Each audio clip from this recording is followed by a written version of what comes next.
يعني بس فكر شوية، هي سنة واحدة، بس فكر بكلامي، هي سنة واحدة. يعني هنيئا إلك اللي فاهم هاي الكلام اللي راح احكيه، هنيئا إلك.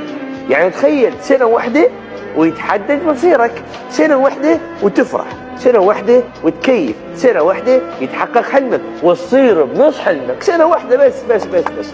يعني هل يا ترى فرضا الأعمار بيد الله سبحانه وتعالى ولله الحمد، بس على سبيل المثال فرضا انت تعيش 80 سنة، طبعا استغفر الله لأن الأعمار بيد الله، بس دا أقول لك على سبيل المثال واحد يعيش 80 سنة، هل يا ترى ما يضحي له سنة؟ يعني هي سنة ضحي بيها، ومن تضحي بيها انت مضحي على مود نفسك انت، على مود كيانك، على مودك انت. فأتمنى تفتهم كلامي، وهاي المقولة راح أقول لك إياها وأنت فسرها. إذا ردت معدل أول مرة تجيبه بحياتك لازم تقرأ قراية أول مرة تقرأها بحياتك.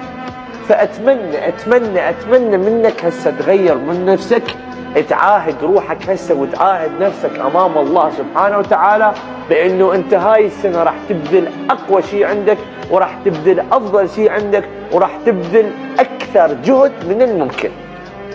أحبك هواي، خليك وياي.